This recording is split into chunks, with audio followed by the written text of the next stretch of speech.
Hello. So my name's Aaron, and my case study was over Mary Kay, the company. And Mary Kay sells skincare products as well as makeup. And what started out as just a small $5,000 investment. This company only had five different skincare items, a few cosmetology items, and then later turned into one of the largest direct sellers of skincare and color cosmetics in the world. Annually, they bring in about $2.5 billion in sales, um, which they are selling in about 35 different markets on five continents. And the way it works is they have independent sales representatives that come in. Mary Kay trains them about their product, how to use it, how to approach customers, and then they go and let these sales representatives loose to go out and sell their products. And a common way that these sales representatives sell products is through party plans, which is where they host parties to demonstrate certain products or sell their products to consumers. Mary Kay wanted to expand internationally and found markets that were appealing to them, such as Australia, China, Hong Kong, India, Korea, and etc. And besides the US, China actually accounts for Mary Kay's largest sales revenue, around 25% of their overall worldwide sales.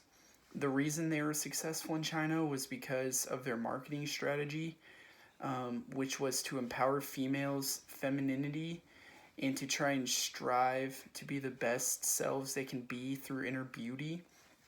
But different markets have different preferences, and Mary Kay soon found that out when they did some research and found out that for their product line, they had the slogan God first, family second, career third, which they found out they needed to change it to faith first, family second, career third.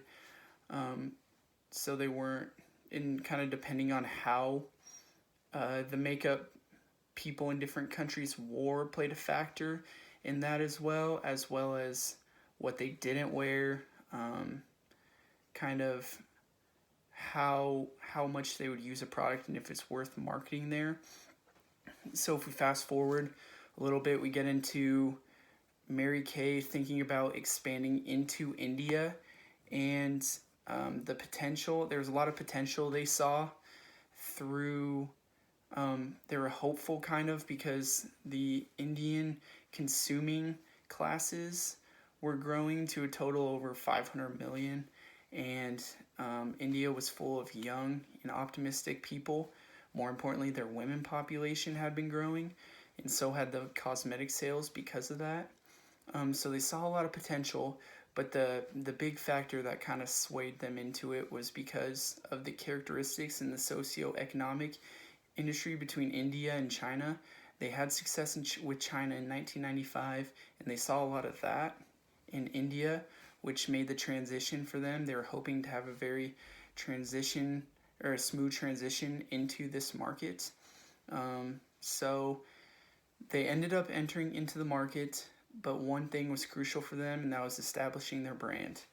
The marketing team put together a brand through involving media advertising, describing the culture, the story, their image, materials, so that everyone was 100% familiar with the company and everyone was on the same pace. I thought it was also very important to get that established as a company because in order to have that support from that through the consumers, they need to know what they're buying, why they're buying it, and also it, if anything, it gets the word out on Mary Kay as a company to different surrounding countries.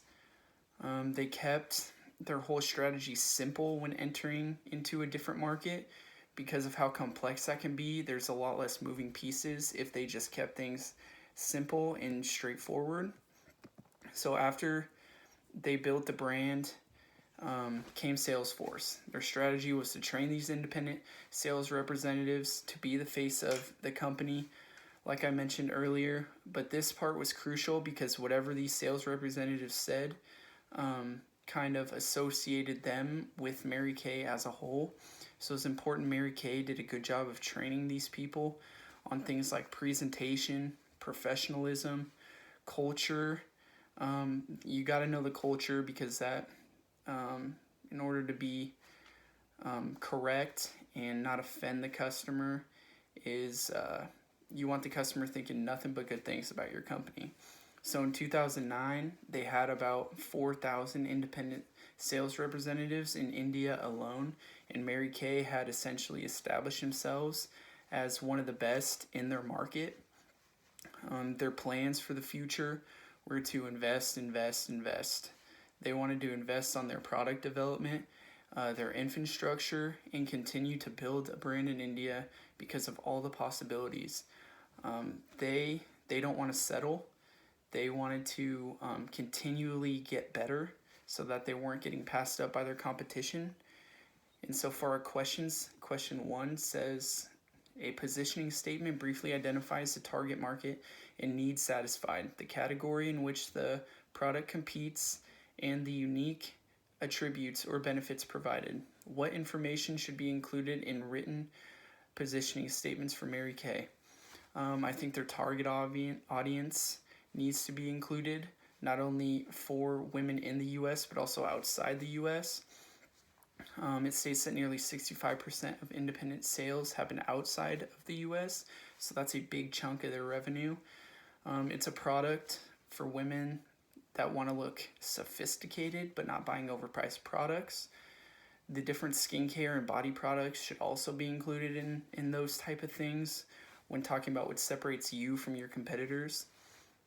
Question 2 says, how would you draft a formal written positioning statement for Mary Kay using the information detailed in question 1? So obviously, Mary Kay offers a high-end look for low-end price compared to their competitors. Mary Kay's products have consistently flourished worldwide, and there has been no evidence that that's going to slow down anytime soon. So just incorporating that into your positioning statement is how I would go about it. Number 3 is Mary Kay a global brand? Why or why not? I think they're a global brand just because everyone in the world is familiar with those products, or even just the name or something about them. They're ranked 5th as global skincare brand, so they sell nearly 300 different products to nearly 35 different countries, so I would definitely put them in that category of global. Question 4 says, what advice would you have for the management of Mary Kay in India? I would say just kind of trying to provide more incentives for employees to use just so they can maximize their output. You got to keep a closer eye as management on their employees to make sure that you're getting what you want. It would be good for them to offer more training sessions, seminars, and conferences to kind of just improve your overall skill of selling those products, because this market is very competitive and you want to make sure everything's clicking and there aren't any problems when you go to sell. So my question to all of you is, as I mentioned, Mary Kay prides themselves on being reasonable in price but also high in quality. So with that being said, is there a point where the company might be seen more as cheap instead of high quality because of how affordability can downplay the brand value? Because I think when you think of cheap items, that's just kind of something you don't think is good quality. So my question would be if that is a factor or not.